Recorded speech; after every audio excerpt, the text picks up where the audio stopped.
Good afternoon, ladies and gentlemen. Welcome to the January 26, 2023 Board of Zoning Appeals hearings. My name is Paul Semple. I'm sitting in for Dave Nixon today as chairman of the meeting.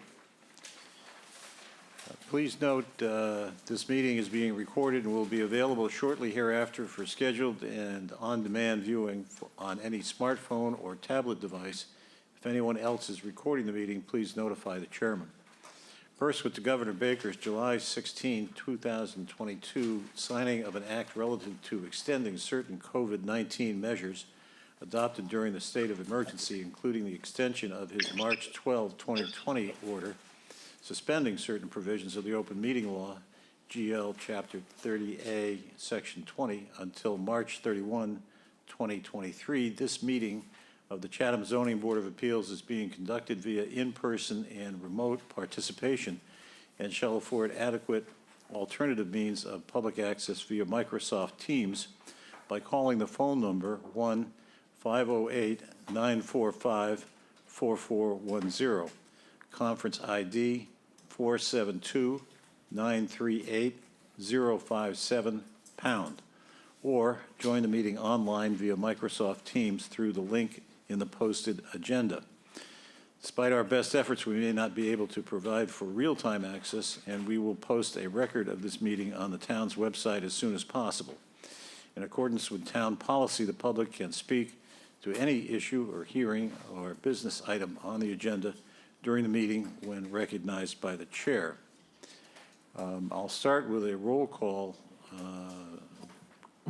ballot by board members to authorize this form of meeting, starting with Buck. James M. Upson, I approve this format. William Grau, I approve. Randy Potash, I approve. Paul C. Semple, I approve. David R. Thompson approves. David H. Veach, I approve. Okay.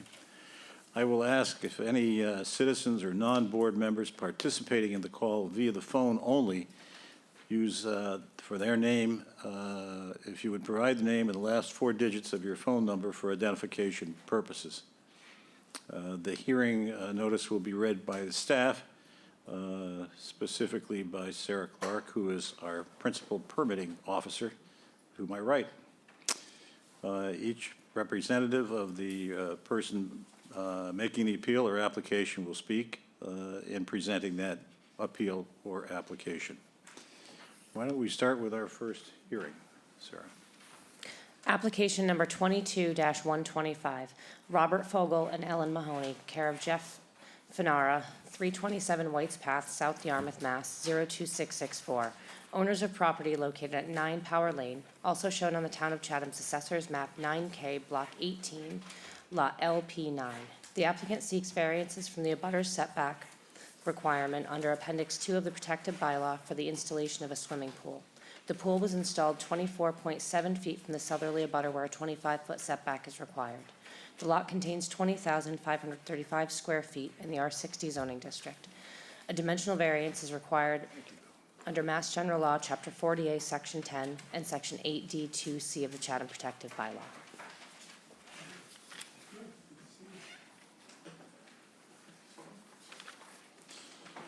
All right, Mr. Riley, I'll let you make your presentation.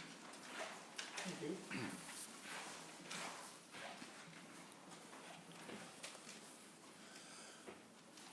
Could you put up the site plan, please, Sarah? Okay, this is a variance request. As you can see from the site plan, the western corner, the west side of the pool is 24 feet 7 inches where 25 feet is required.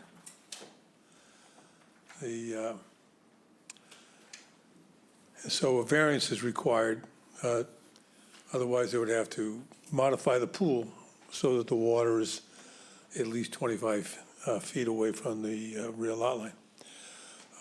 In considering a variance, you have to find that there's something about the property that is unique to this property that, creates a hardship under the circumstances presented. So here, we have the rear lot line actually is slanted towards the house. And I think the builders, or the pool people, assumed that the house was square to the property line. If you can scroll down just a little so you can see the entire lot. There you go. Okay, so what happens is Power Lane has a slight curve in front of the property. So the sideline on the left-hand side, as you look at it from this angle, is shorter than the sideline on the right-hand side. The people installing the pool weren't aware of that, and they just assumed everything was square. And so they located the pool.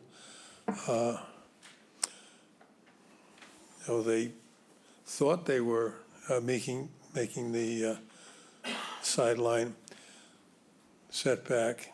In fact, the other corner of the pool is actually 27.7 feet from the rear sideline, from the rear line of the lot. And it's only, this corner that is 4 inches too close, to the back line. So in terms of the uniqueness of this property, I think the fact that it's not a rectangle like most of the lots in the subdivision, and I've attached a copy of a portion of the subdivision to my handout today to show you how the lots are all rectangular in the neighborhood except this one. So, as you know, this is obviously 4 inches is sort of a minimal dimensional variance, and so I'd like to just sort of run through the criteria and then talk about the issues. So, the principal ground for granting a variance is the board finds that with respect to this lot, owing conditions relating to the soil shape or topography of the lot, and affecting this lot, but not affecting generally the land in the neighborhood, the zoning district, a literal enforcement would involve substantial hardship, financial or otherwise. So a review of the lot shape as shown in the subdivision plan and on the site plan, due to a slight curve in Power Lane, the western sideline is shorter than the eastern sideline. The applicant in this case, the installer of the pool, believed that if he kept the pool a distance off the deck as shown on the site plan, he would be well within the sideline setback. And as I indicated, the other corner of the lot, of the pool, is 27.7 feet from the back lot line.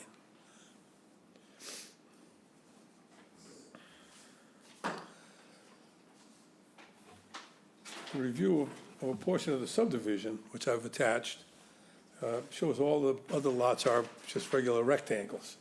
So the situation here where we have one sideline that's longer than the other is unique to this property in the subdivision.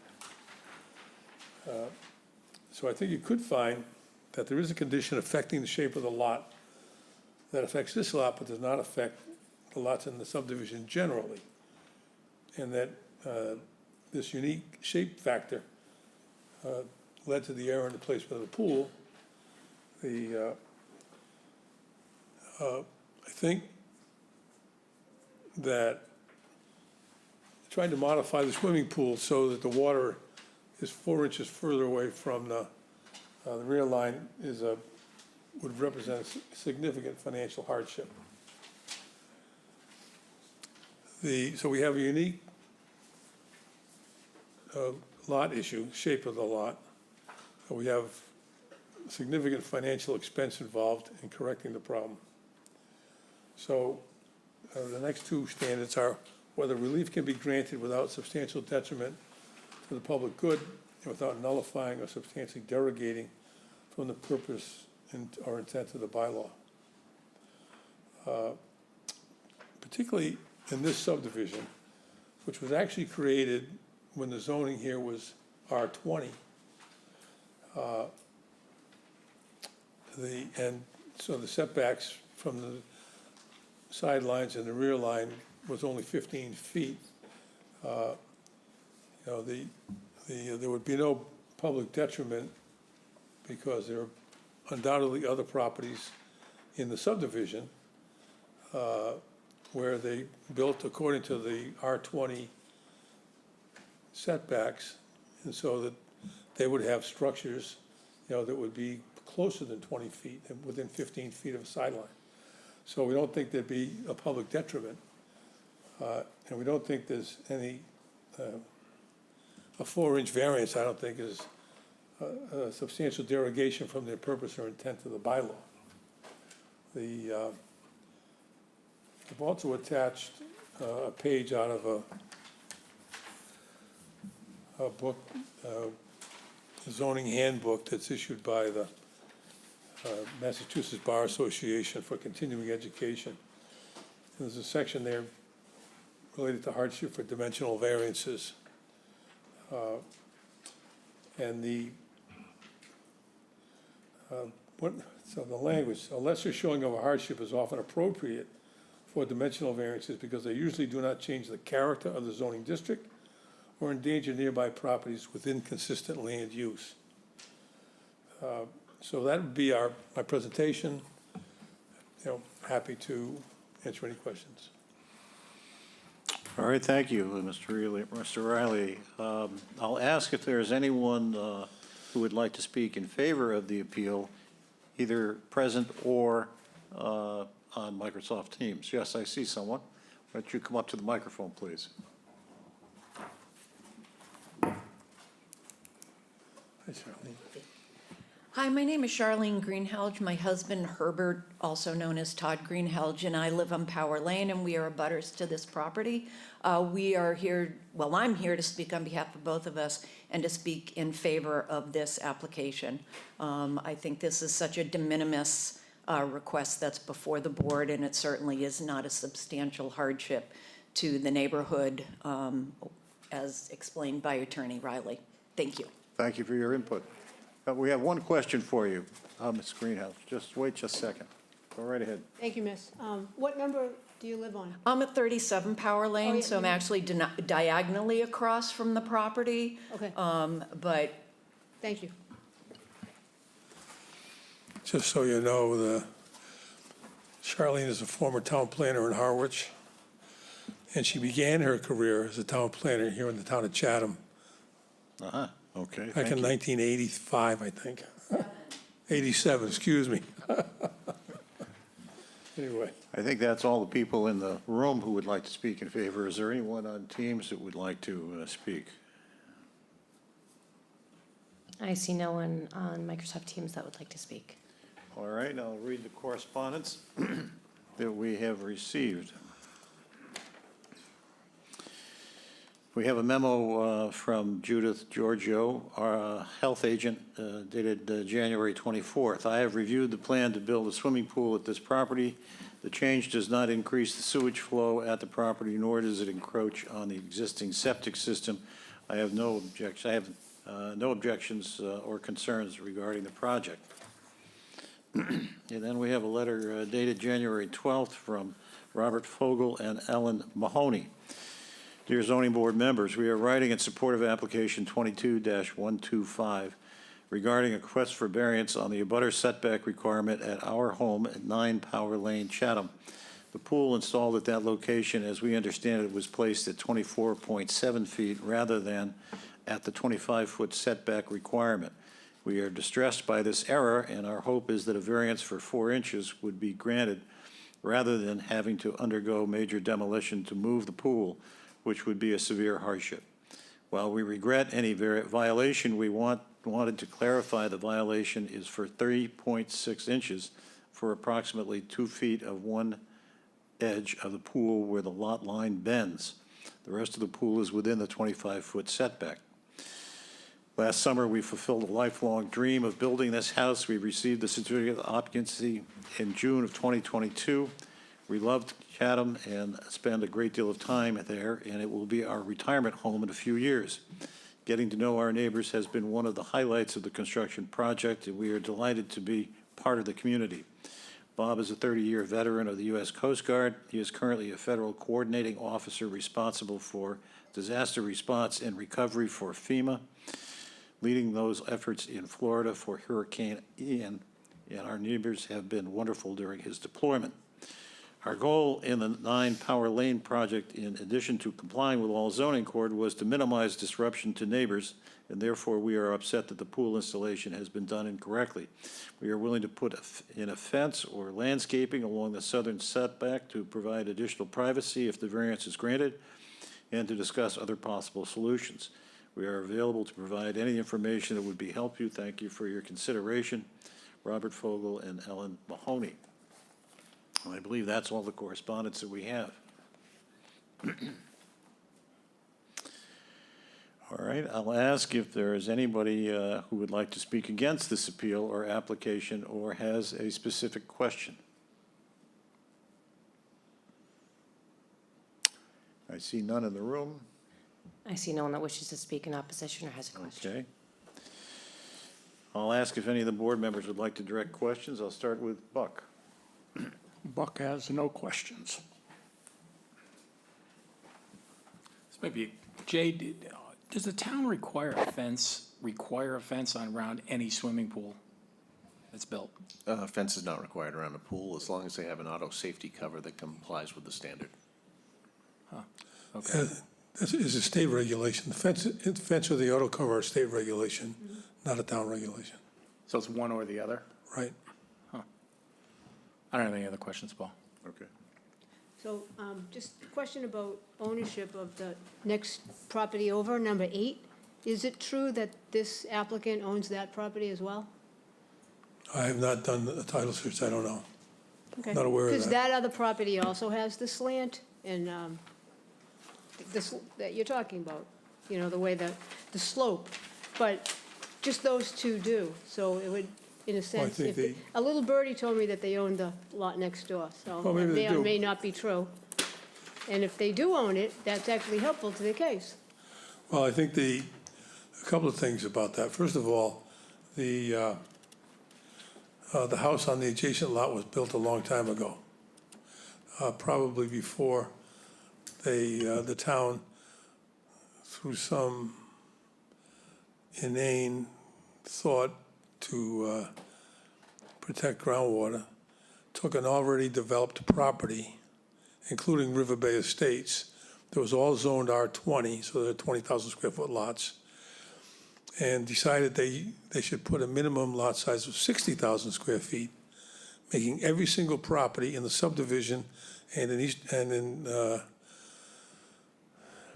River Bay Estates, making them all non-conforming, thereby granting me an annuity for life.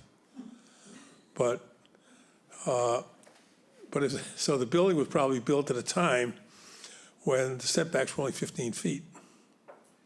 That wasn't my question. That's interesting, little walk back in history, but my question was, do they own that? I And don't if you know. don't know, that's fine, thanks. All right. David? Thank you. I have no questions. And I have no questions at this point. Thanks. All right, and I have no questions. At this time, would there be a motion to, I would move to close the hearing and move into deliberations. Second? all right, second, that'll call for a roll call vote. Why don't we start with Buck? Buck votes yes. Bill votes yes. Randy votes yes. Dave Thompson, yes. Dave Veach votes yes. And I vote yes. Okay, let's go into deliberations. Why don't we start with Bill? Well, I don't frankly buy the argument that was made about the topography of the site. I mean, when I look at the plat, I don't really see the difference in the dimensions or the shape of any site that would meet that requirement. That being said, I think to penalize or punish the homeowner, because I do believe that this, really, what it was a mistake. I mean, Right. the pool installer didn't put it in correctly. To punish the homeowner and have to move a pool 4 inches makes no sense to me. So, given all that, I will support the variance request. I do wish, however, that seeing that the agenda for the next meeting has the pool house along with it, I wish we were able to look at them as one. If I could just respond very briefly, what happened was the pool installer filed the application. I wasn't involved in the preparation of filing the application. And the pool shed person filed their own application. So I'm just playing catch up, so. Yeah, I mean, that's fine. I just think it would make sense if we reviewed them both at the same time. Okay. Randy? So I'm not a big fan of pools in the first place, but in this case, pool's already there. It would be a huge disruption to the environment to have to do that. That's like unconscionable to me. So, and it's only a matter of inches, it's de minimis. Both companies, next week's shed company and the pool company took responsibility by filing this. They probably paid the expense for that. And so I would definitely support it. I do think you meet the criteria because I see that slant in number 8 and number 9 on the chart that you gave us. And it's only those properties that have that. So I do think you meet it, and if I were voting, I would support it. Dave Thompson? Thank you. I agree with everything that's been said. It's an error on someone's part, period. I will vote in favor. Yeah, well, certainly, in hindsight, I'm sure it's clearer that they proceeded at a certain amount of risk, with respect to siting the pool and where they pulled the dimensions from. But I think probably that lesson hopefully has been learned. And I think maybe the argument about the shape of the lot is perhaps a little thin, but overall, I find that this is not a significant, I mean, when it comes right down to it, I guess you could say, well, okay, we got to fill in this corner of the pool with concrete so that it maintains 25 feet distance. And then, so then it's not pool, it's patio. Well, we're not talking about the patio's around the pool already, so that to me makes no sense to force something like that, or to actually move the pool, the whole pool itself, makes really, under all the circumstances, makes no sense here. I think it meets, I can find that it meets all the criteria necessary. It certainly is not a detriment to the neighborhood where it sits, and so I will support it. All right, Buck? So I was really hoping the chair would weigh in before me. The chair always has a very in-depth diagnosis of these variances, and I think he's more qualified to offer an opinion, considering that there's a lot more going on here than the bylaws of the town. We're starting to get case law, which means little to me. So I'm on the fence, and I'm waiting to hear the next speakers talk. I guess that would be me, and I think I agree with the analysis that's been offered by the other board members so far. It's a very thin argument with respect to variance, but at the same time, to try and change this would be ridiculous. We're talking about 4 inches. It clearly is de minimis. So my intent would be to vote in favor of granting the dimensional variance. But let's go ahead with the question of a vote. Before we do that, Mr. Chair, and I'm not opposed to it, and I will be supporting it, but for my own education, I thought we've been counseled, guided, and led to believe de minimis is not acceptable. Wasn't that something we've talked about? But I thought that was, I thought town council said we can't use that. Well, if I could respond, I mean, no, Jay can't use de minimis. That's why we're here. Right. Jay is not in a position to exercise discretion with respect to that issue, but the Zoning Board of Appeals is really a discretionary board, and it's designed to provide relief where it's felt to be necessary and consistent with the overall zoning of the town. Just That's wanted to feel comfortable supporting it. There you go. So why don't we go forward with a vote then, and we'll then deal with the question of any conditions, if any. But I can't anticipate any need for conditions on something that's already in existence. But Buck, how would you like to vote? I vote in favor. Okay.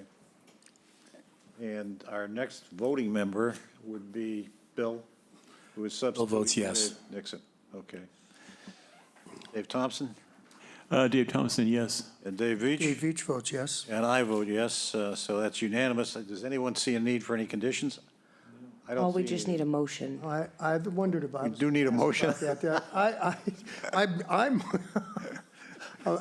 I move to approve the application as submitted.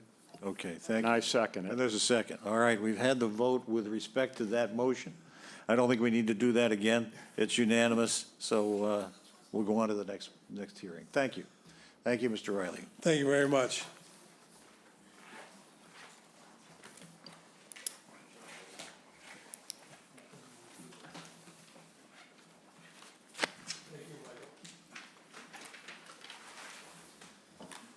Application number 22-107, Sandy Bliss LLC, care of Michael D. Ford Esquire, P.O. Box 485, West Harwich, Mass.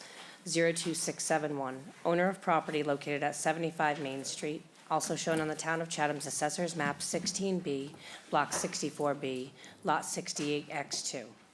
The applicant seeks to enlarge, extend, or change a non-conforming dwelling on a non-conforming lot via the partial demolition of the existing dwelling, installation of a new foundation, and the construction of additions.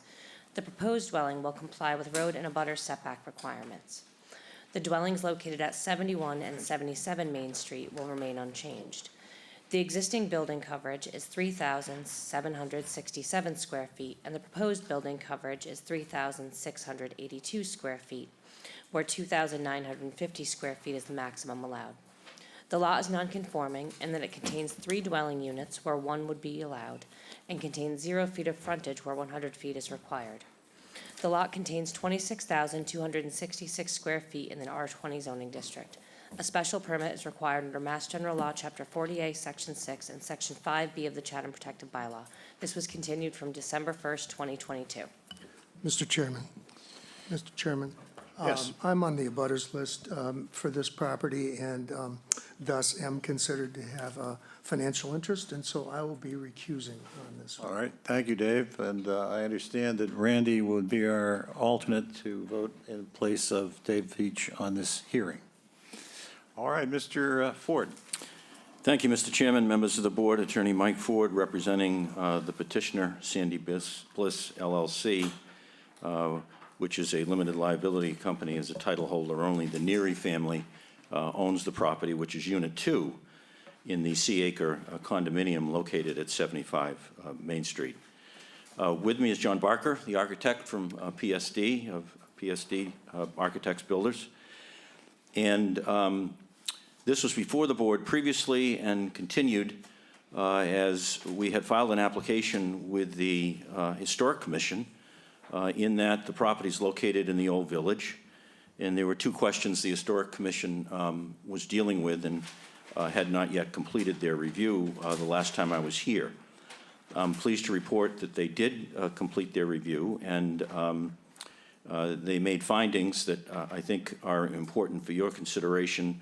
One, that while this is clearly an historic structure, it's a contributing structure in a National Register Historic District, the Old Village District, they determined that the proposed work, being a partial demolition and the construction of an addition, would not have a material effect on the historic significance of the structure, and therefore did not need to be referred, is the word I believe, to the Cape Cod Commission. Secondly, they saw no need to impose any sort of delay under the demolition delay bylaw.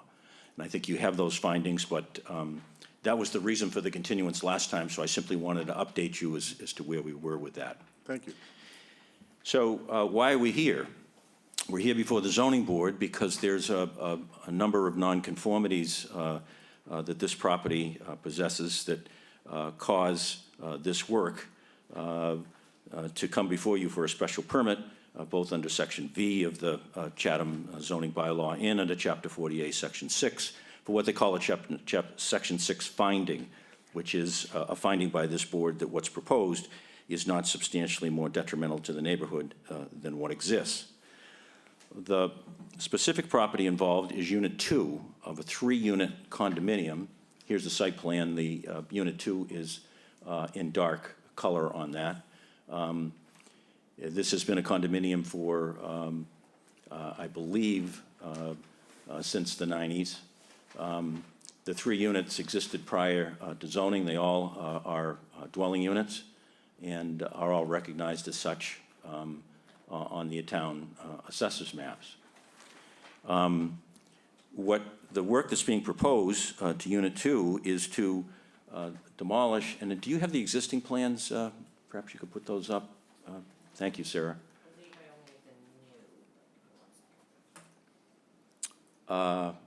We filed, I believe, existing plans at some point.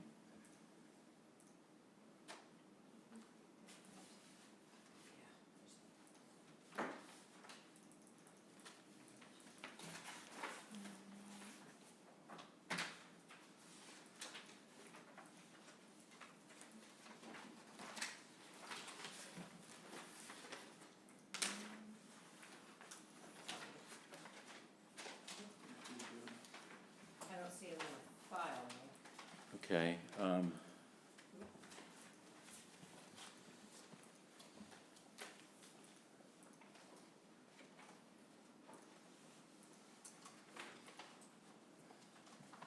The first set of plans that we filed with you, you all should have these hard copies that are labeled existing floor plans of each unit. Oh, just the floor plans?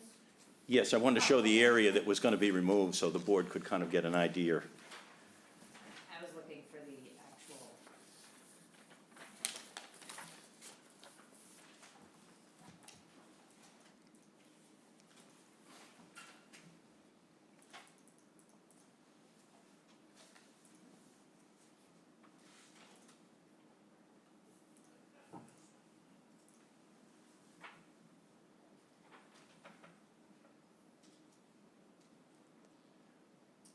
Okay, well, that's still, That is the original yeah. proposed filing. So if you go to page 1 of this PDF. Oh, excuse me.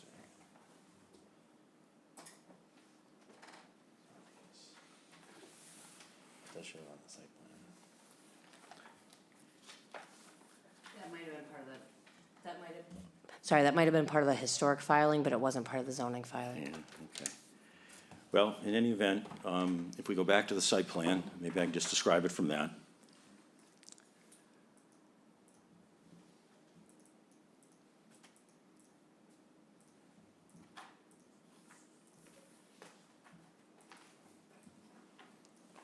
So if you've been out to the site, and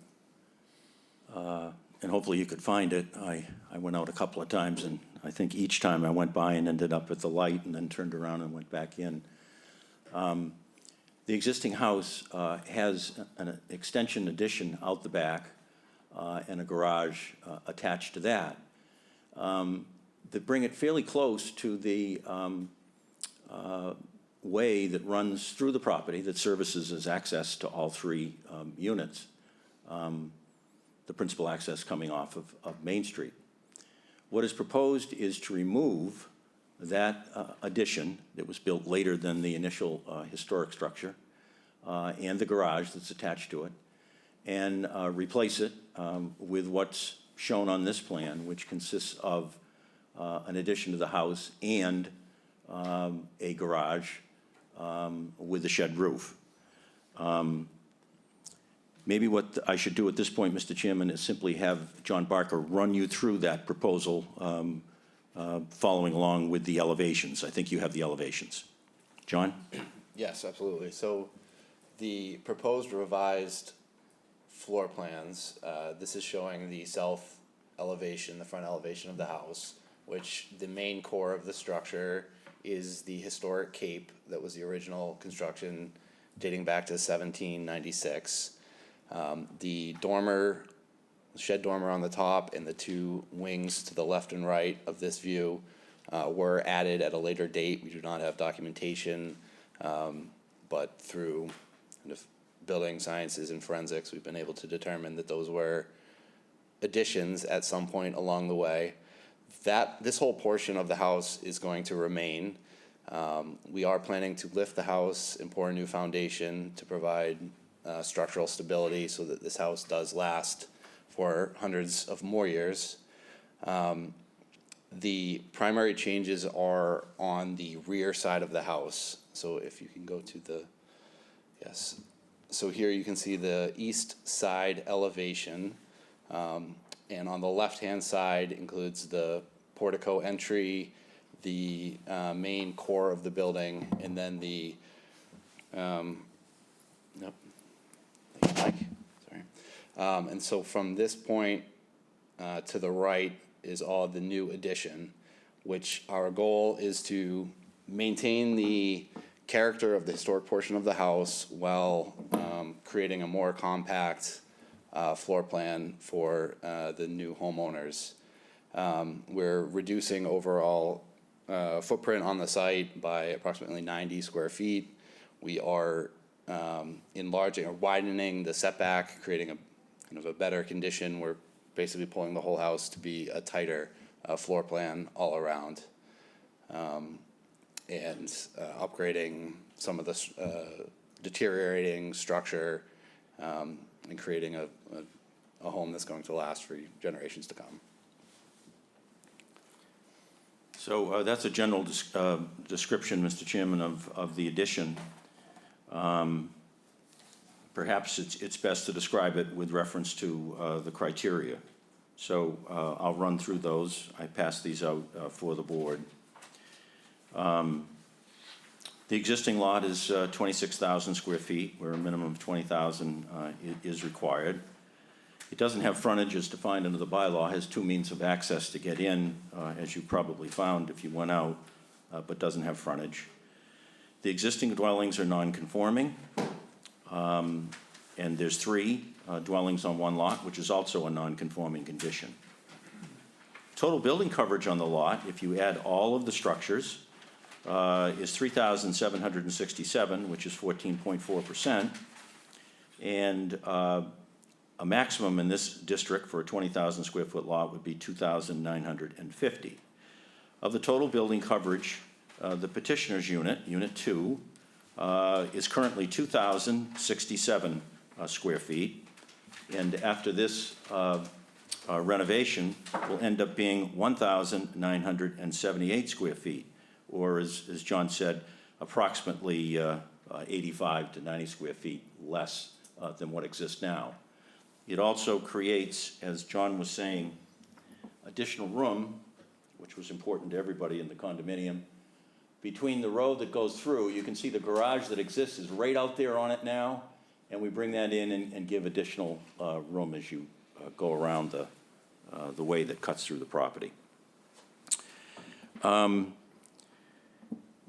lot will remain non-conforming, obviously, both as to area and frontage. All other bulk and dimensional requirements on the site will continue to be conforming, and we'd suggest that the site is adequate for the proposed renovations to Unit 2. The proposed project does result in an overall decrease in building coverage, and we'd suggest with respect to the compatibility of the size of the structure, that it will continue to fit in as a significant historic structure within the old village.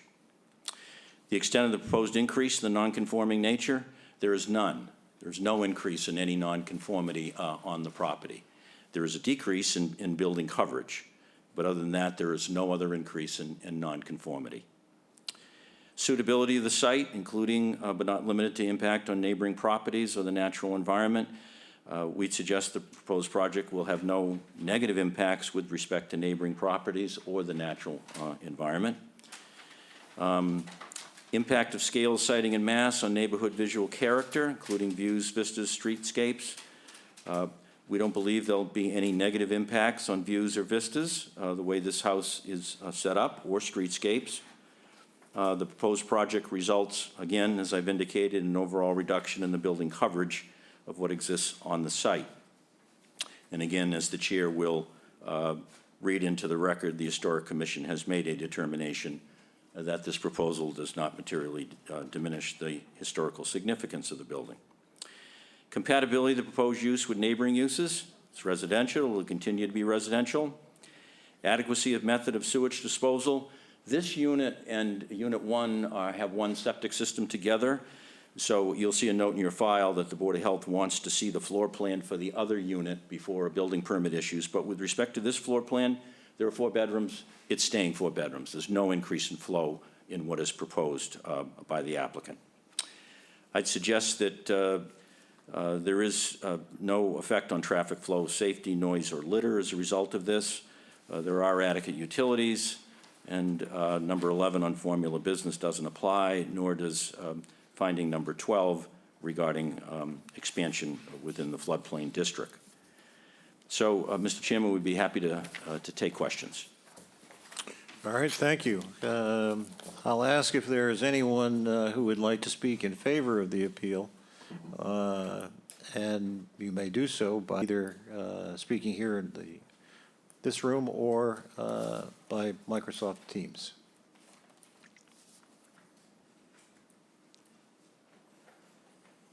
I see no one that wishes to speak in support of the application. All right, I will read the correspondence.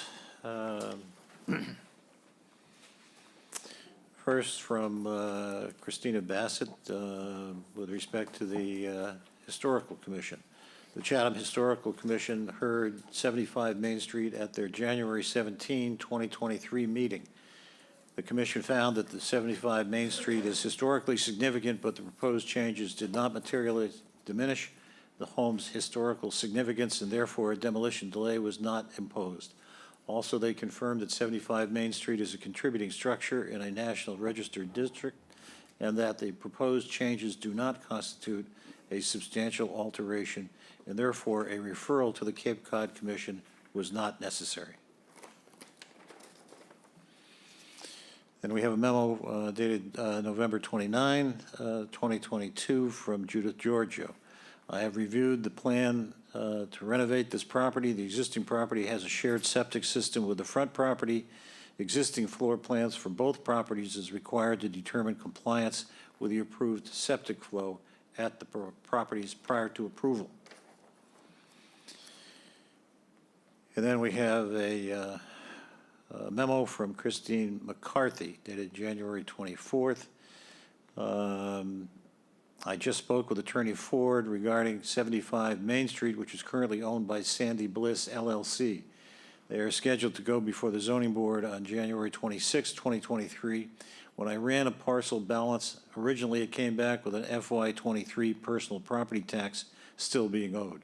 Upon further investigation just now, we have learned that the FY23 personal property tax is actually owed by the previous owners and not the current owners, Sandy Bliss LLC.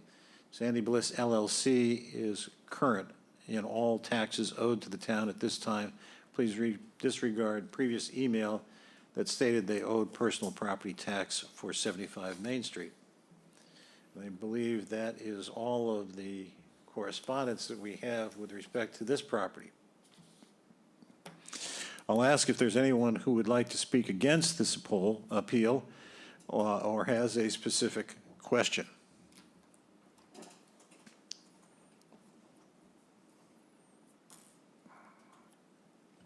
I see no one that wishes to speak in opposition or has a question. All right, why don't we have board member questions? If they have any, why don't we start with Bill? When do you anticipate getting an answer from the health agent on the floor plan or getting the floor plan to her so there can be an evaluation of that? That is simply a confirmation of what is already on file with them. It's a condominium, the floor plans are already on file. So when we go to apply for the building permit, they will simply verify there's no increase in bedrooms. That's all that has to happen. Okay, ready? I have no questions. Dave Thompson? Dave Thompson, no questions of Mr. Ford. Buck has no questions. All right, I have no questions.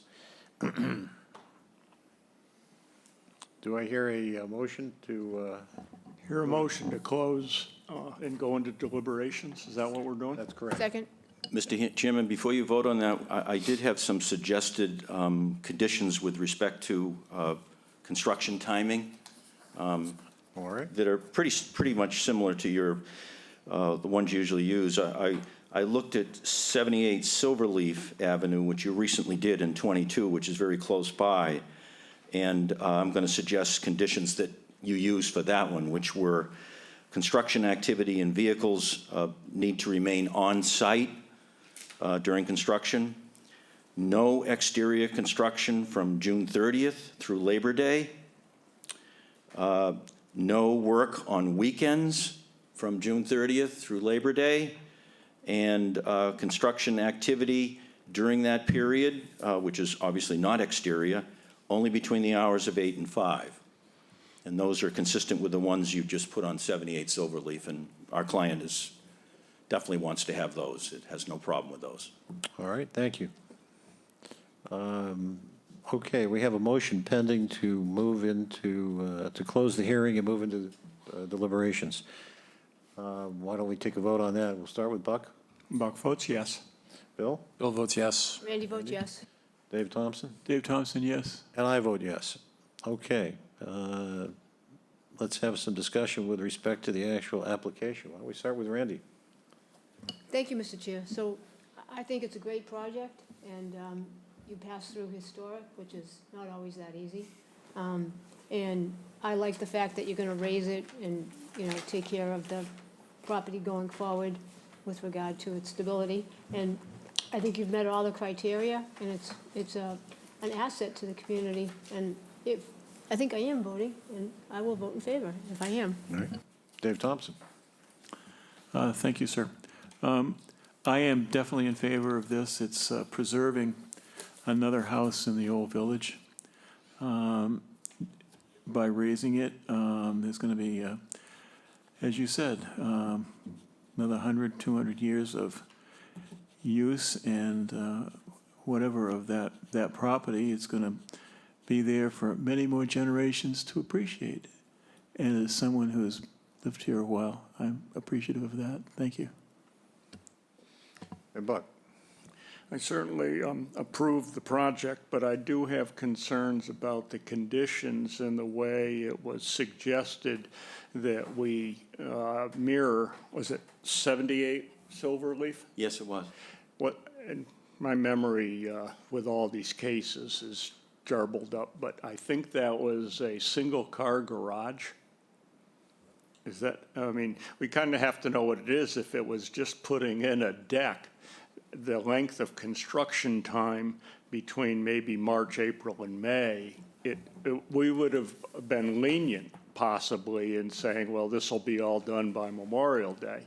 But my experience of raising an antique house and putting a foundation under it is a little bit more work, and I suspect, I could be all wet, but I suspect the project is going to take more than 3 or 4 months. So I don't know when my concern is that we think twice about the conditions. Other than that, I have no problem. I did not have the impression that, Mr. Ford was suggesting that the project would be done that quickly. No. I think he was suggesting basically our standard conditions with respect to construction during the summer period. But we can discuss those conditions further. Yes. Bill? Yeah, I would agree with what everyone said, and I don't think this is I think it's a great project, an improvement and a benefit to the historic district, and I will support it as well. All right. Do I hear a motion then with respect to the project? I move that we approve the project as applied for. Second. And do you want to place the conditions on it that were suggested by Mr. Ford? Yes, Which, as I understand it, would be all construction activity and vehicles be contained, in this case, on-site, with the permission of the property owner, that between June 30th and Labor Day, no exterior construction would be allowed, no work would be permitted on weekends, and construction activity would be between 8 a.m. and 5 p.m. only. so moved. Okay. Is there a second to that? I'll second it. All right. Why don't we do our voting? Buck? Buck votes yes. Bill? Bill votes yes. Randy votes yes. Dave Thompson, yes. And I vote yes. Thank you. Thank you, unanimous. Mr. Chairman, members. Thank you all.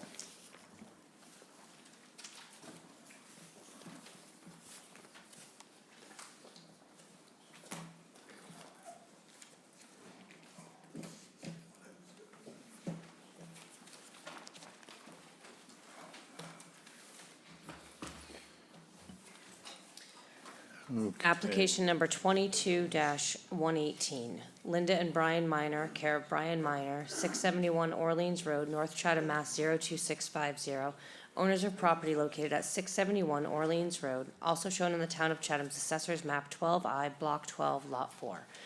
The applicant seeks to enlarge, extend, or change a nonconforming guest house on a nonconforming lot via the demolition of the existing guest house and the construction of a new dwelling. The existing guest house is nonconforming in that it is located 21.1 feet from the westerly abutter. The proposed dwelling will be nonconforming in that it will be located 21.4 feet from the westerly abutter where a 25-foot setback is required. If approved, the existing dwelling will be changed to be the guest house, and the new structure will become the primary dwelling on the property. The existing building coverage is 1,858 square feet, 4.6%, and the proposed building coverage is 3,668 square feet, 9.1%, where 10% is the maximum allowed. The lot contains 40,100 square feet in the R40 zoning district. A special permit is required under Mass General Law, Chapter 40A, Section 6, and Section 5B of the Chatham Protected Bylaw. This was continued from January 12th, 2023, and the applicant has requested a continuance to February 9th, 2023. Does anyone have any questions on this continuance request to February 9? No, I would move to grant the request. Okay, is there a second? Second. Second, all right. We'll vote. Buck Buck votes yes. and Bill? Bill votes yes. Randy votes yes. Dave And- Thompson, yes. Dave Veach votes yes. And I vote yes. Okay, that's continued to February 9th, 2023. Application number 22-124, Evergreen Deals LLC, care of David Dowd, 157 Cullinane Drive, Marlborough, Mass. 01752. Owner of property located at 1930 and 1934 Main Street, also shown on the Town of Chatham's Assessor's Map 7E, Block 3A, Lot S2.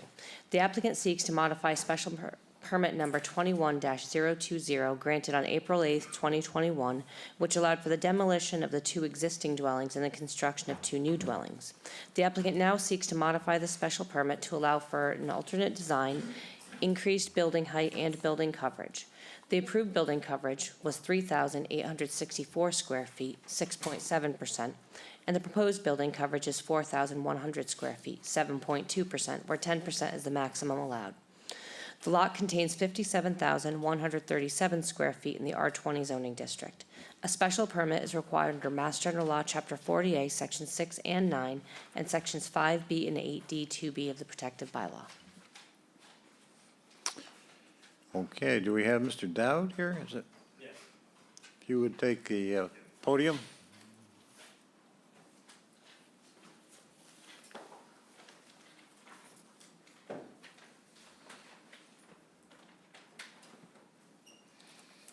Good afternoon, thank you. My name again is David Dowd, and I'm the manager of Evergreen Deals LLC. I'd like to explain that this project has previously been approved and that I took over the project and modified it slightly because we are using modular homes. And they have some, but we kept it within the spirit and overall dimensions as previously approved. The building department suggested that we had to bring the survey in compliance or in conformity with the modular design, which of necessity has to be slightly different. So some of the corners or nooks, if you will, on the foundation were straightened out. And at the request of the building department, we added the porches and the bulkhead to the design.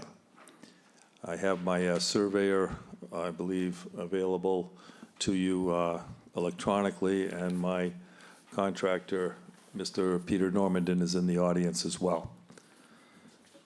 So it's really pretty simple. There are minor differences, in my opinion at least, but we respectfully request the board's approval so that we can be granted a building permit to complete the project. Thank you. What are the significant changes, to the extent that they exist, from what we have previously approved and what you're asking for now? What I understand, and my surveyor again can confirm this, is that the coverage has gone on one of the buildings from 6.8 to 7.2. And so that's one item, from 6.8 to 7.2 on coverage. Both building heights have changed, but they're still within the code. And lastly, 3 of the setbacks were adjusted, but also are within code. And they were really just adjusted because of the design. The setback varied slightly because the foundation varied slightly. And I just want to mention one other thing, that the two, I already mentioned it, the 2 building heights changed as well, and that's basically it. And the changes are reflected in your application and on the plans that you've submitted? That's correct, yeah, and they are stamped plans from the modular company. Other than that, your application is consistent with the prior application which was approved? Yes, it is, sir. All right. I take it that's the extent of your presentation. I'll ask if there's anyone in the audience or on Microsoft Teams who would like to speak in favor of this application.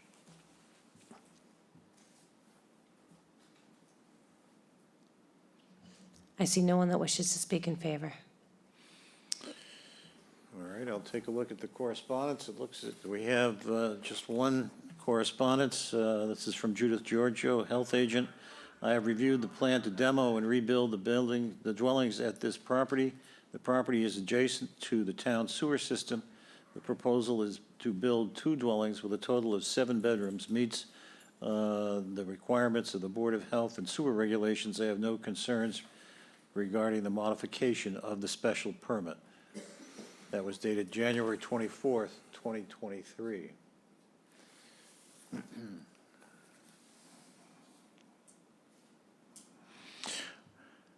I'll ask if there's anyone who would like to speak against this application or has a specific question.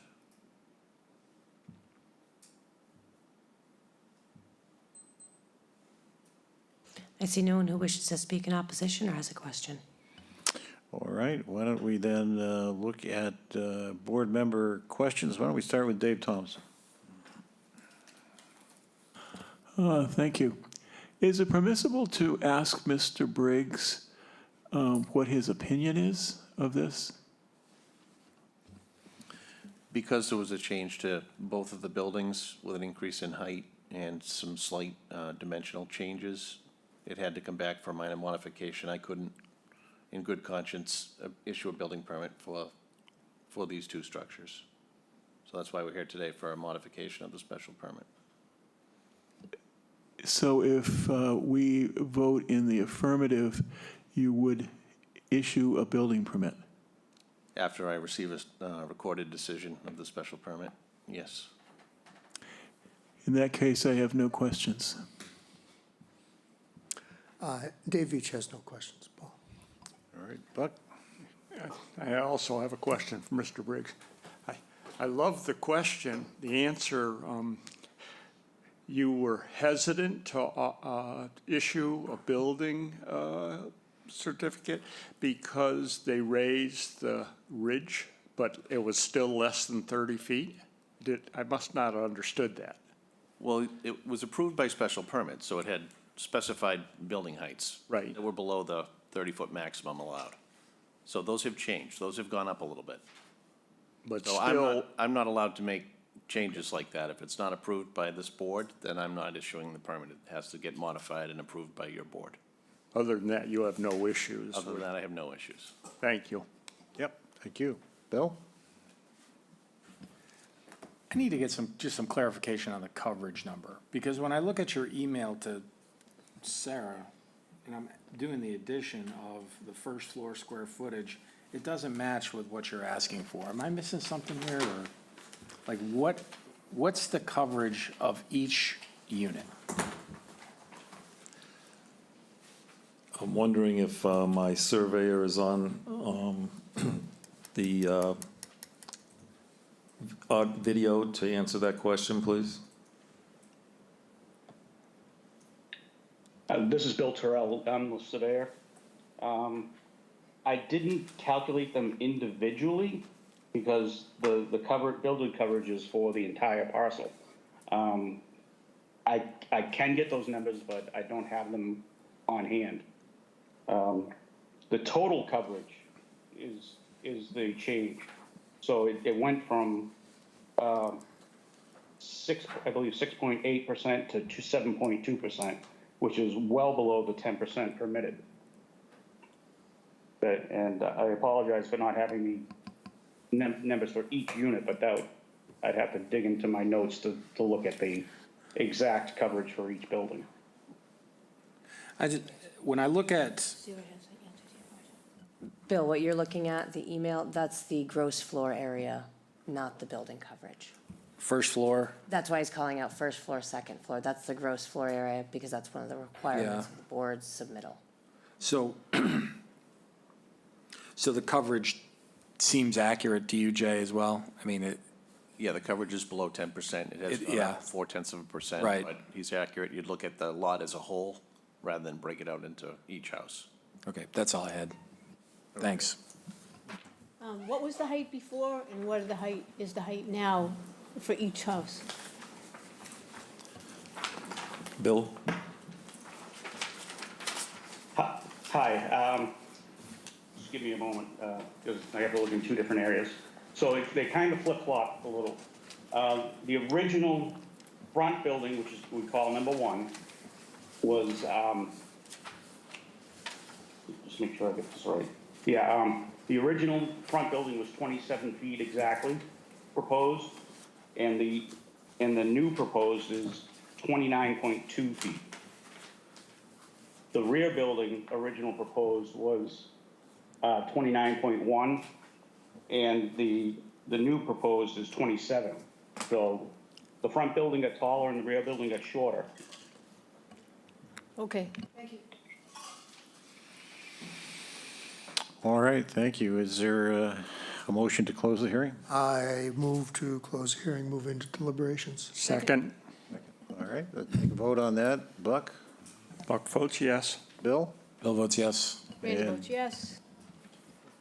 Dave? Dave Thompson, yes. Dave Veach Veach? votes yes. And I vote yes. Thank you. Okay. Deliberation. Why don't we start with Dave Veach? I don't, this certainly, it still falls within the requirements of the bylaw. It probably, by the time they're finished with the modular construction, it'll probably be better end result in some respects than stick-built. And so it's an easy support, easy for me to support this, this change. All right, thank you. Buck? I'll support it. Yes, I agree. I will also support it. And the changes are not substantially detrimental to the neighborhood, and I would support it if I were voting. And Dave Thompson? I will support it. I agree with everybody else. All right, I think everybody is in agreement with respect to that issue. Do we see any need for conditions before we do a motion? We have conditions imposed on the original permit, which, as I understand it, were that between June 30th and Labor Day, no work would be permitted on weekends, and construction activity would be between 8 a.m. to 5 p.m. only. I think those were the only conditions. I take it there's plenty of room for vehicles and construction activity on site. Yes, that's true. It's quite a large site. It certainly looked that way when I was out there, that's for sure. So assuming we add those conditions, is there a motion to approve the application? So moved. Second. All right. We'll vote on it with those conditions continuing. Buck? Buck supports. Yes. And Bill? Bill votes yes. And Dave Thompson? Dave Thompson, yes. Dave Veach votes Veach? yes. And I vote yes. That's a unanimous vote. Thank you. Great, thank you, ladies and gentlemen, and members of the building department.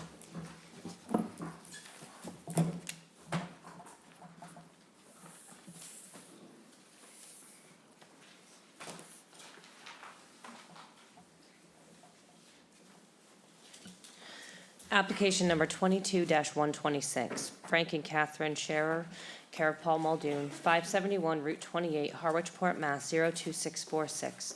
Owners of property located at 14 Jeanette Drive, also shown on the Town of Chatham's Assessor's Map 11G, Block 10, Lot G42. Thank you, William. The applicant seeks to enlarge, extend, or change a conforming dwelling on a non-conforming lot via the construction of additions. The existing dwelling and proposed additions comply with all bulk and dimensional requirements of the bylaw, but is considered a substantial alteration, and under the second except clause of Section 6 of Mass General Law, Chapter 40A, such substantial alteration requires the grant of a special permit. The existing building coverage is 1,399 square feet, 8.3%, and the proposed building coverage is 2,171 square feet, 13%, where 15% is the maximum allowed. The lot is non-conforming in that it contains 16,781 square feet, where 20,000 square feet is required in the R20 zoning district. A special permit is required under Mass General Law, Chapter 40A, Section 6, and Section 5B of the protective bylaw.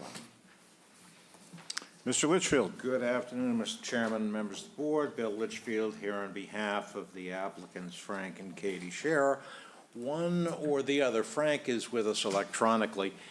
Also, our builder is in the rear, and our architect, Paul Muldoon. And to give you a pretty straightforward preface as to how this started, I'll read from an email that Katie Scherer sent me last May.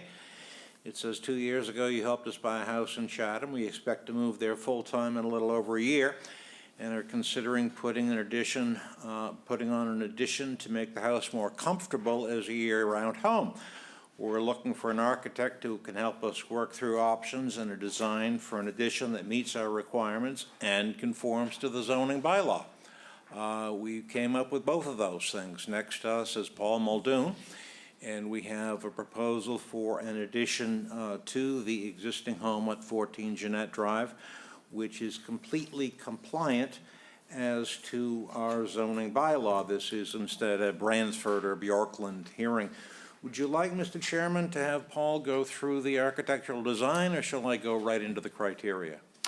I think you can go into the criteria. Okay, sir. Paul's design is elegant enough that it speaks for itself, so that's sufficient. As to the criteria, that is the site there. And on sort of the left from this perspective, we are proposing an addition out to the west and also a single-story addition in the rear. As that site plan indicates, our lot is almost 17,000 square feet. While every lot in the neighborhood is non-conforming, our lot is the largest in the area. It's 50% larger than anything else in the neighborhood. But the site is entirely adequate for the existing residential use, and I think you can find that it remains adequate for the proposed addition, which again meets all dimensional, coverage, setback, height requirements of the bylaw. That is, it's completely compliant as to zoning. As to compatibility of size, again, we have a large lot with a relatively small structure, 11.3% coverage with living area of 1,479 square feet. If you approve the special permit, the coverage will be at 12.9 or 13%. Interestingly, the site plan shows 13%, but I did the numbers about 5 times, as Sarah probably did too, and I get 12.9, but 13 is safer. I would never argue with an engineer over numbers because I'm probably wrong. In any event, that coverage is well below the maximum number. And while it is plainly a larger home, it is still comparable to those in the other in the neighborhood. And again, it meets all zoning requirements. As to the extent of increase, we have one nonconformity, lot size. There is no extent of increase in nonconformity. There's no increase whatsoever in nonconformity.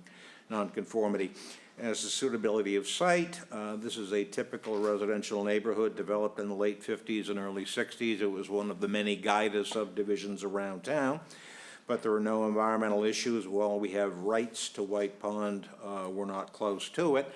The site is obviously suitable for continued residential use. As to scale, siting, mass, views, and vistas, there's existing what I'll call a Cape Ranch with a garage under. The scale is comparable to that of other homes in the neighborhood. There's no impact on views and vistas. And while the proposed addition, if you approve the special permit, will result in a larger home, the scale remains appropriate with, as does the design, with cedar shingle sidewalls and architectural shingles on the roof. We have the pleasure here of having one of our neighbors in the rear, Diane Connolly, and the chair will read a letter from Diane which suggests that there be vegetative screening at the rear. That is something that the sheriff has proposed to do on their own.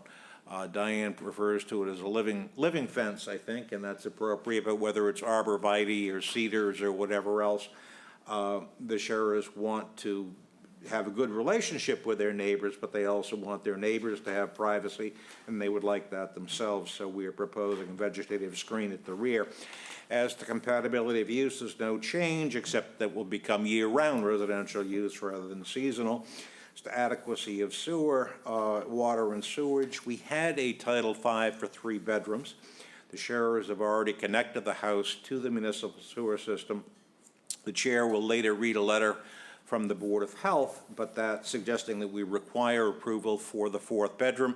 If you turn to the 4th page of the handout that I gave you, we already have that approval. There are 8,000 parcels in town, and the Board of Health understandably can't keep track of all of them, but we already have the approval in hand. As to traffic flow and safety, noise and litter, and adequacy of utilities, those are not at issue.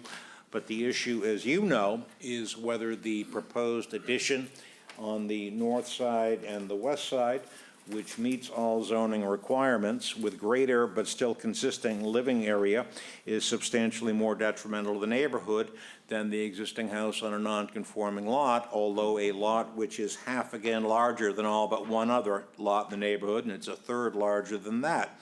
The proposed addition meets all requirements of the bylaw, designed to be harmonious with both the existing house and neighboring properties. The expansion to the north and to the west, which is less than 24 feet and 36 feet from the sideline respectively, where only 15 feet is required, is certainly preferable to the other alternative for more living space, which would be to go up a full 2nd story.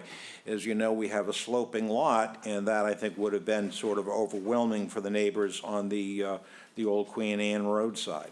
So the design of the proposed house incorporates traditional elements such as the cedar shingle siding And while it is attractive, we're still going to shield it with a vegetative screening at the rear. And if the board would like that as a condition, that would be perfectly fine with us. So in light of the criteria and the plans and in this location, and particularly in recognition of the fact that the proposal meets all the requirements of the bylaw, I think you can find that the proposed addition is not substantially more detrimental. We'd be happy to answer any questions. Thank you. All right, I'll ask if there's anyone in the room or on Microsoft Teams who would like to speak in favor of this application.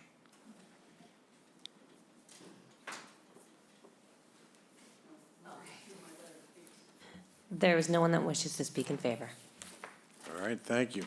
I'll read the correspondence.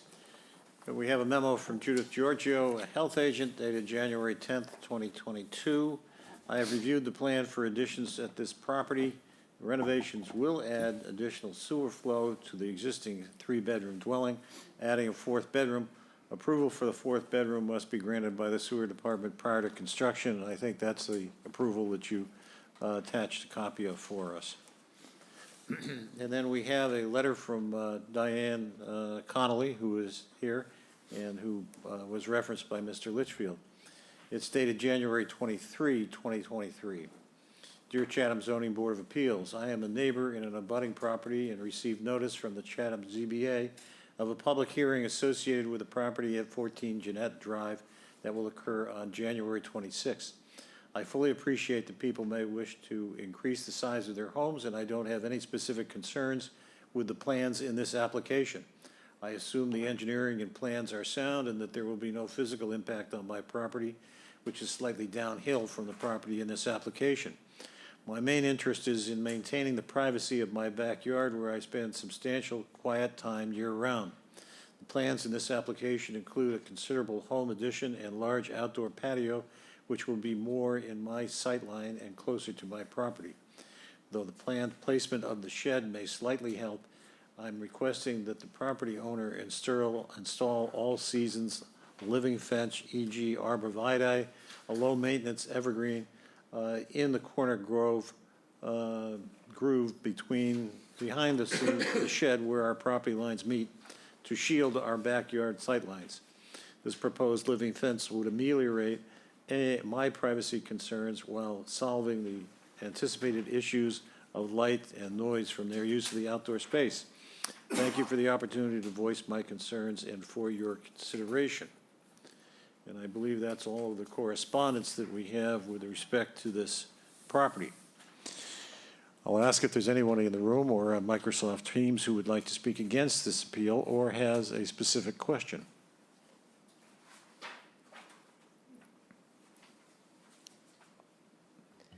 I see no one that wishes to speak in opposition or has a question. All right, why don't we do questions from the board? I'll start with Buck. Buck has no questions.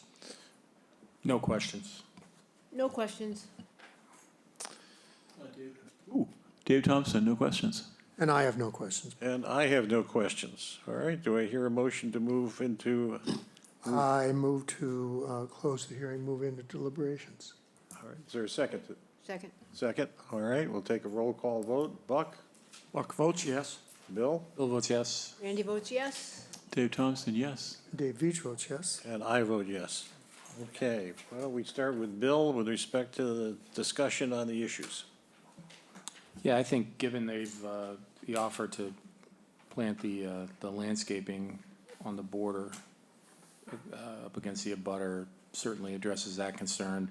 Everything else, I think given the size of the lot versus the other lots in the neighborhood, I don't think the increase in size is substantially more detrimental, and I'll support the application. And I would agree with Bill. It meets all the criteria, and I would support it without voting. Dave Thompson? Thank you. Dave Thompson agrees with Randy and Bill, and I will support. Yeah, and I agree with the previous. Certainly, it's not substantially more detrimental to the neighborhood. It meets all the criteria of the bylaw, and I will support it. All right. All right. And I got nothing to add, but I'll approve it. Okay. conditions in connection with any motion that we make, are you thinking that the standard conditions would be appropriate? I checked with Mr. Fitzgerald, Mr. Chairman, earlier as to whether June 30th would present a problem, and he feels comfortable that he can button it up by June 30th, come back in the fall, and finish whatever is undone. Okay. Do I hear a motion to approve the application with conditions? I so move. All right, Second? second. And the conditions would be all construction activity and vehicles to be contained on site or at a neighboring property with the permission of the property owner. Between June 30th and Labor Day, there would be no exterior construction allowed. No work would be permitted on weekends, and construction activity between 8 a.m. and 5 p.m. only. All right, we have a motion to that effect, and it's been seconded. So moved. Oh, yeah. All right, Yep, that's it. and we'll go Buck with votes yes. Buck votes yes. Bill? Bill votes yes. And Dave Thompson? Dave Thompson, yes. Dave Veach votes yes. And I vote yes. That's a unanimous vote. Thank you very much. Thank you. You're very welcome.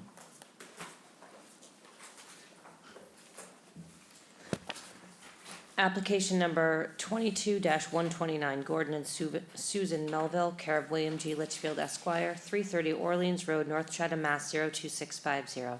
Owners of property located at 71 Eldridge Square, also shown on the Town of Chatham's Assessor's Map 14F, Block 42, Lot ME4.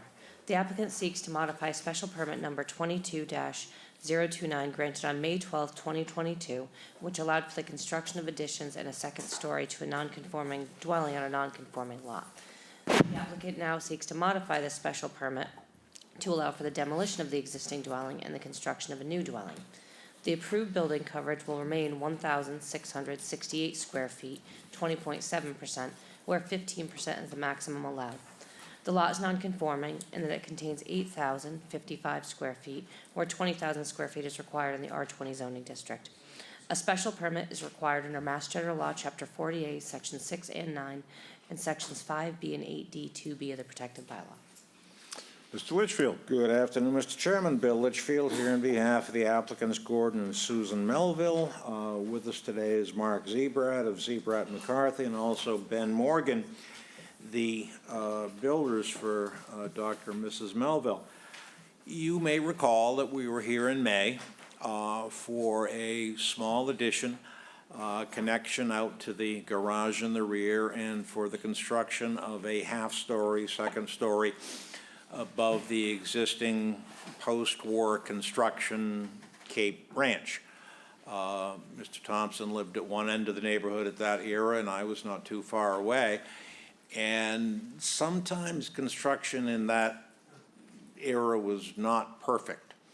Mr. Zebrat and Mr. Morgan can speak to the details, but the short version is that the Melville's insurance company asked them to have an engineer take a look at the foundation to make sure that it could support the second story.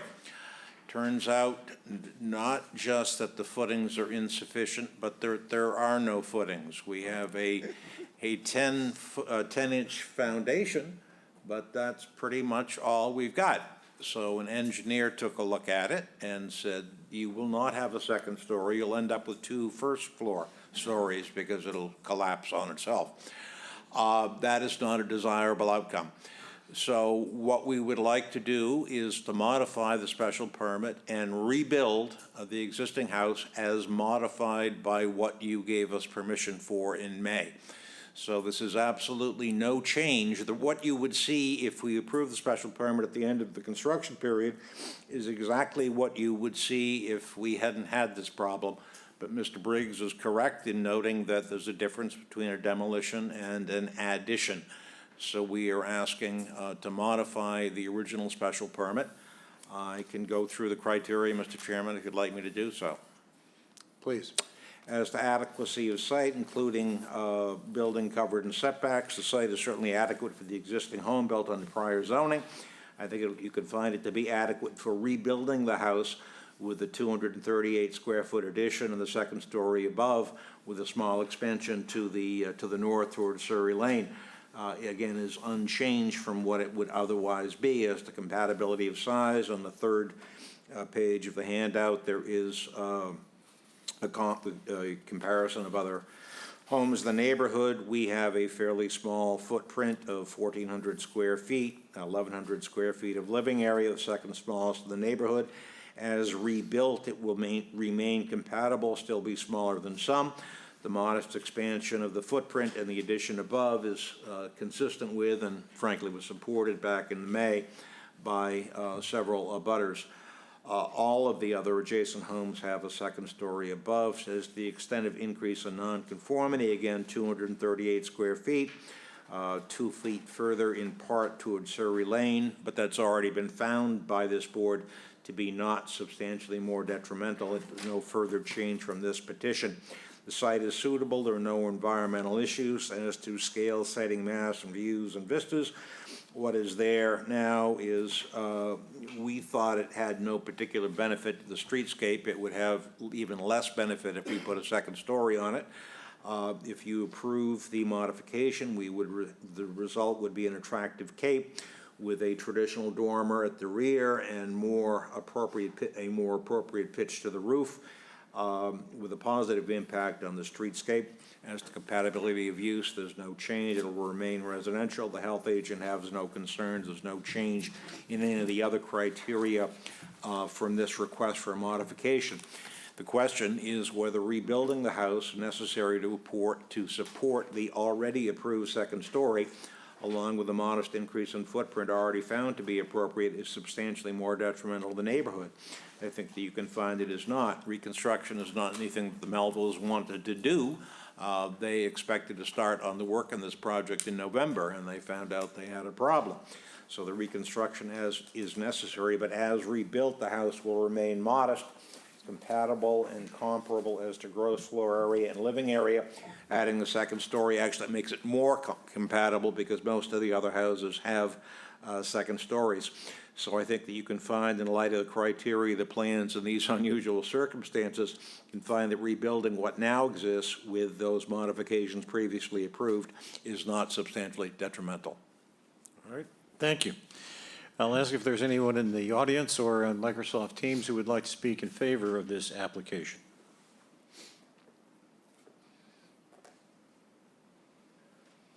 I see no one that wishes to speak in favor. All right, seeing none, we will read the correspondence, which consists of a memorandum from Judith Giorgio, the health agent, dated January 24th, 2023. I have reviewed the plans for additions at this property. The plan does not add any septic flow to the property, nor does it encroach on the existing septic system. I have no concerns regarding the modification to the special permit.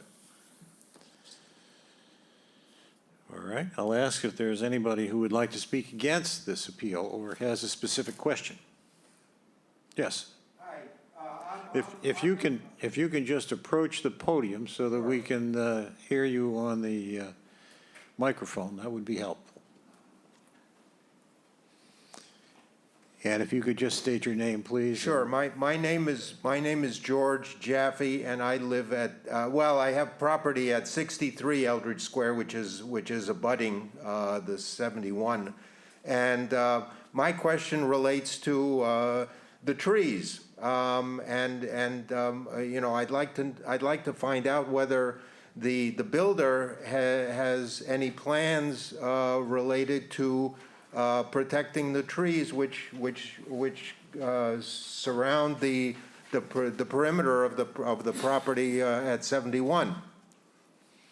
So that's the question. We'll see if we can get an answer for you. Thank you. If I could, Mr. Chairman, ask Mr. Morgan to come up, who is the Melville's builder. Ben Morgan, I'm a little bit unfamiliar which trees he's talking about. Is he talking about the trees at the bottom of the page? Yes, exactly. The ones that aren't on the Melville's property, correct? They're not. I just If want to make if sure you, that excuse me, sir, if you could just approach the podium so that we can have everyone hear what you have to say, Sure. then we can have this dialogue and perhaps come to a conclusion on it. Sure, I just, I just want to be, express concern about the vegetation that's surrounding the property, that's all. All right, and are we clear, Mr. Litchfield, as to what vegetation we're talking about? We are, Mr. Chairman. The trees are not on the Melville's property, so we will certainly not be, they're your trees, sir, we would certainly not be touching them, and we'd have no right to do so. There's the westernmost one, the smallest one right by the cursor, appears to be planted right on the line or be growing on the line, but there's no intent to do them harm, and Mr. Morgan will exercise care to make sure that no harm is done. Yeah, we can put up a construction fence to. Mr. Morgan indicated who can put up a construction fence to preserve those trees. Okay, Very good. that's fine with me. Thank you. Thank you for your concerns. All right, is there anyone else who would like to speak against this or has a specific question? I see no one else that wishes to speak in opposition or has a question. All right, why don't we then go into questions from the board. Bill, I think you may be up next first. Who caught the fact that the foundation was substandard? The engineer went out, an engineer who was requested to go out and review it. By the insurance company or something? You said? Yes. I'm just wondering what would happen in a situation like that if, you know, there was a substandard foundation and we approved a second story and it couldn't support it. But for the engineer, we might have found out. Yeah, I know, that, you know, seems like it went down the road quite a bit. I mean, even coming through this board, without knowing that. Kind of odd.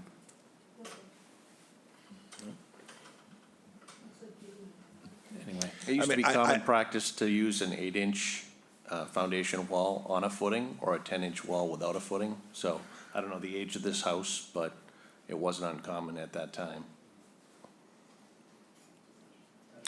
I could say, if I could, Mr. Chairman, just my brief answer, what we present to you aren't construction drawings anyway, as you probably know. They're so that you can make a view, and there are further people with Mr. Briggs and Mr. Zebrat who do more detailed drawings and more than drawings, plans, and I think we probably would have come up at some point anyway through Jay's review.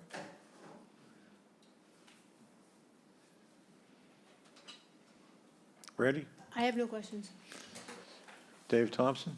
Dave Thompson, no questions. Dave? I have no questions. I guess the question that sort of comes to my mind is what would prompt the insurance company to be looking at the foundation? I don't normally think of that when somebody's building a house. May have come up through a builder's risk policy, but I'll defer to Mr. Zebrat. It probably came up under the builder's risk policy. I've never run into this before. When we started the project, actually, there was a young boy who went over to that house, that was me, to call his father home to dinner. And I was watching him trowel the floor. I should have noticed at that point there was no footing. But apparently I had forgotten that. The quality of the construction came into question, and I take a bit of offense to Mr. Litchfield.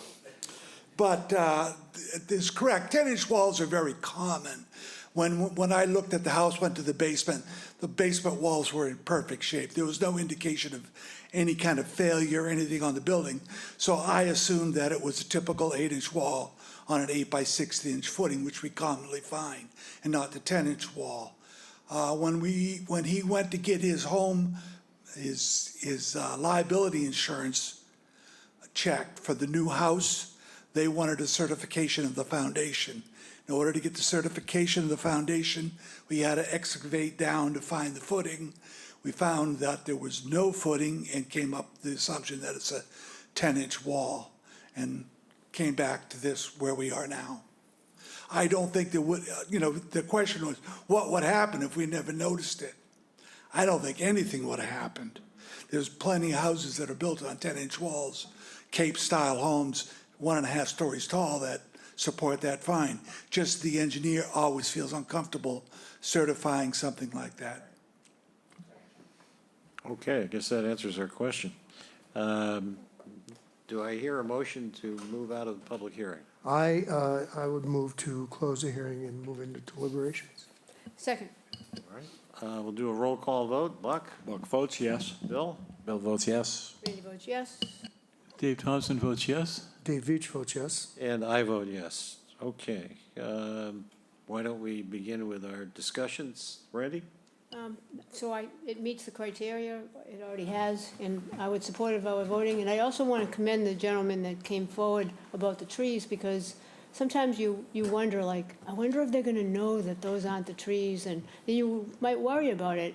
And this way, he was able to understand that it's going to be taken care of appropriately, and he doesn't have to worry about it, instead of having it happen by accident, and then, maybe there'd be some legal action. So I think it's good to be careful. All right. Dave Thompson? Dave Thompson, good plan, nice neighborhood. Alan Boyce's house, I believe, and I will vote for it. Dave Veach? Yeah, certainly not substantially, this change in the special permit is not substantially more detrimental to the neighborhood and meets all of our criteria. And I think probably what Mark said in closing is probably true. Had this not been caught, probably the addition could have gone forward and perhaps nothing would have changed. But it's just as well that to do it this way and make sure everybody's happy, so. Buck? The only thing detrimental about this will be the man's bank account, I guess, but that's the way it goes. I'll support it. That's true. And Bill? Yeah, I would agree with what everyone said, and I will also support it. All right. I see that in the prior application for special permit, we had our standard conditions, and would we continue those? I checked, thank you. Because of the delay, I expressed some concern to Mr. Morgan, but he feels that he can live with June 30th, Okay. as long as Sarah writes and files promptly, which she always does. So we'll assume then that the application, that this is also being done on the basis of the same conditions as in the prior approval. The motion would be conditioned as such. I would move to approve the application with those conditions. All right, so second? Second. All right. Voting, Buck? Buck approves. Bill? Bill approves. Dave Thompson? Dave Thompson approves. Dave Veach. Dave Veach. All right, I also approve. It's unanimous approval. Thank you very much. We are concluding our hearings, but we have minutes from December 15th, 2022 that we have not yet dealt with. So I'll ask if there's a motion to approve those. I would move to approve the minutes as submitted. Second. All right, all those in favor, I'll go Buck says yes. And Bill? Yes. Randy? Yes. Dave Dave Thompson? Thompson, yes. Dave Veach votes yes. And I vote yes. I think that is all of the business that we have for today. Do I hear a motion? I so move. All right. Second. And we'll do a roll call vote. Buck votes yes. Bill? Bill votes yes. Randy votes yes. Dave Thompson? Dave Thompson, yes. Dave Dave Veach? Veach votes yes. And I vote yes. Thank you. 4:39. 4:39.